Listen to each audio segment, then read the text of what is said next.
বীজতলা, এখান থেকে নিয়ে আমরা জমি পরে রোপণ করা হবে। আমাদের বাবুল ভাই, কি অবস্থা বাবুল ভাই? বাবজা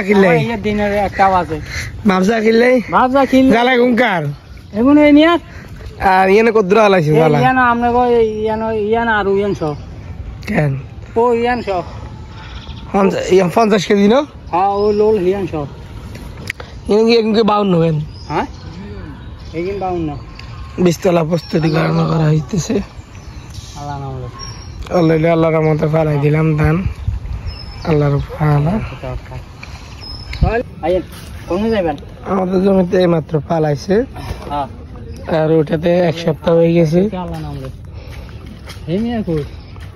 আমার বাংলাদেশে 80% মানুষই কৃষিকাজ করে, কৃষির উপর নির্ভরশীল, কিন্তু আমরা আবার ব্যবসা বাণিজ্য আছে আল্লাহর রহমতে, নিজেদের জমিও নিজেরা চাষ করি। সবাই অবশ্যই দোয়া করবেন।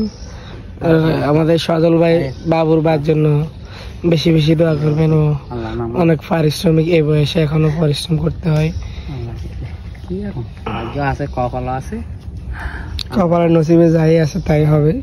আল্লাহ পাক যাই লিখে রাখবে, আল্লাহর উপর নির্ভরশীল, তাওয়াক্কাল তু আল্লাহ।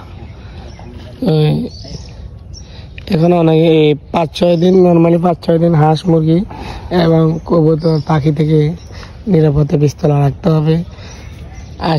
এগুলাকে খেয়াল করতে হবে। জাল আছে অলরেডি,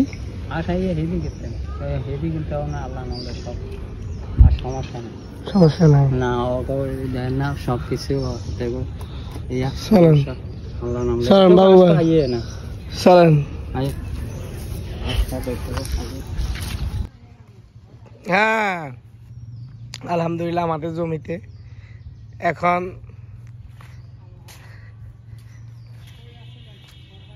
ধানের জ্বালা পালানো হচ্ছে। নোয়াখালীর ভাষায় ধানের চারা রোপণের জন্য প্রস্তুতিকরণ। এখান থেকে বীজতলা, এখান থেকে নিয়ে আমরা জমি পরে রোপণ করা হবে। আমাদের বাবুল ভাই